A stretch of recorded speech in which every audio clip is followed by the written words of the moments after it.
Nganzethu, ngiyanamukela kuMakhosoke TV. Ngiyacela manje ufuna ukuthola amavidiyo, ni-subscribe, ni-like and share and follow. Nganzethu, ngaphamba ngimosha isikhathi. Namhlanje umkhulu uzokhuluma ngokuphupha imoto, ngaba imoto ebovu nemoto emhlophe. Uzoqala ngawo le mhlophe. Imoto umkhulu kachaza kulamavidiyo lawa la ngaphansi ukuthi imoto emhlophe noma imoto isuke imele wena. So now we're just like going straight forward on the white car. Okay, so imoto emhlophe nganzethongo to represent wena, isimo sakho sabantu abadala. So imoto emhlophe iyakhombisa ukuthi umuntu usohambeni olu-right. Uma bimhlophe uzohambeni lwakho olu-right lwabantu abadala, and bakukhombise futhi ukuthi uhambo lakho luzokukhanyela ekuhambeni kwesikhathi, noma ngaleso sikhathi leso asuke behamba ngaso nawe, ngoba ubumhlophe bayo bukhomba bona ukuthi indlela yakho yinhle phambi kwabo. Then le moto emhlophe le, uma ukuthi uyiphupha nje wena but awuyishayeli, mhlawumbe ishayelwa omunye umuntu, lokho kungakhombisa ukuthi-ke na ungumuntu ohamba nedlozi elihamba endleleni emhlophe, noma uhamba nabantu abadala la bangasekho okuyizithunywa zakho kakhulu. Njengoba uhamba nabo-ke bahamba nawe ngendlela e-right, akukho la bevimbeka khona. Kodwa-ke sekudiphenda ngokuthi njengoba uphupha lowo muntu emhlophe kwenzakalani, ngoba ngenza umzekelo, uma ngabe uphupha kukhona umuntu oshayela imoto emhlophe ohamba ngayo leyo moto emhlophe, then lo muntu lo engashayeli kahle ehamba ngayo imoto emhlophe, bakukhombisa ukuthi sekhona iy'nkinga ezikhona ngokwesimo sabantu abadala. Kodwa ukuze lezi y'nkinga lezi ziphele, kufuneka kube wena ngala, njengoba ungala uhleli ngemuva noma eceleni, ozokwazi ukuthi ulungise lokho kwakho ufuna ukulungisa, ukuze laba abahamba nawe noma lo oshayelayo azokwazi ahambe nawe kahle. Shuthi kusamele iy'ndlela zakho zey'dlozi ziqonde ukuze lo oshayelayo akwazi ukushayela kahle. Yingakho kufuneka phela uma eshayela lo muntu wale moto emhlophe, umbheke ukuthi inkinga yakhe ikuphi, iyakhuluma yini, cause uyena lo ozobe ekutshela ukuthi yini ofuna uyenze, noma engeke esho direct cause idlozi alikhulumi direct. Yingakho kusomele uthinte laba abakwazi ukukubonela ngokujula amaphupho, yangizwa. So uma usuwazi lowo muntu bethini ekhuluma ethini nawe, uzokwazi lapho ukuthi yini le ofuna ukuyenza ukuze iy'nto zakho zey'dlozi zikhanye, yangizwa nganzethongo. Kodwa uma uphupha ishayela wena lowo moto, uyishayela kahle, uhamba kahle, i-clean noma iyintsha, la bakukhombisa ukuthi usesandleni esi-right.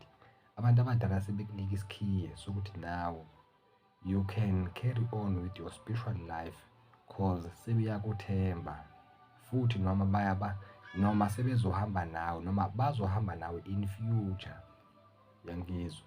Makuhamba isikhathi bazokwazi ukuhamba nawe kahle, wena carry on naloko kuhle okwenzayo. Yingakho phela imhlophe, ingakho ukwazi ukuyishayela kahle noma ushayele kabi, kodwa bakukhombisa uma ukuthi ushayela kabi. Uma ukuthi unomuntu oshayela imoto emhlophe kodwa awushayeli kahle noma uthukile, bakukhombisa ukuthi kusekhona ukungazethembi lapho uma uthukile ohambeni lakho, kusekhona into ezikuphazamisayo. Kukuwena nganethongo ukuthi yonke into osuyibona laphaya uyirekhode khona uzokwazi ukuthi usizakale, ngiyangizwa. Angisho ukuthi uze la ungezi. Then size ngale moto ebovu. Imoto ebovu nganzethongo, ngoba ngichaza ngendlela engibolela ngayo ngala ngasekhaya. Imoto ebovu uma be iyindala, uyiphupha imoto ebovu kodwa iyindala, basuke bekuxwayisa abantu abadala, noma basuke kukhona abakushoyo okungakuhle lapho ngesimo sakho sohambo, okungakuhle, yangizwa. Kunobungozi noma khona ongakuhle okulapho, depending ukuthi kwenzakalani lapho, but suke kuyisixwayiso, kungekho kuhle at all. Okay, imoto ebovu leyo.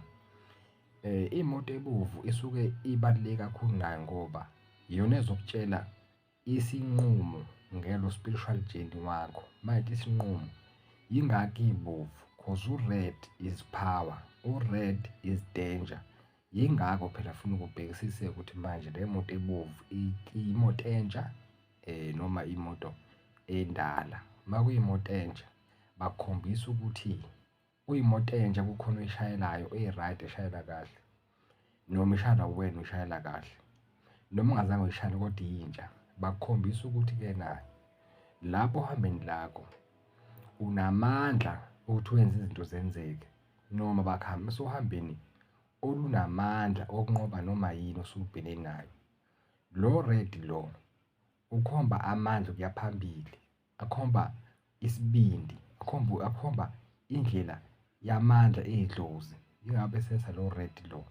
Kodwa uma ingcolile noma ungashayeli kahle bakukhombisa nge-danger noma ngobungozi bokuhamba lolo hambo lolo, noma le ndlela osuke uhamba kuyona, noma lolu hambo lwabantu abadala, but spiritually, hhayi physically, spiritually.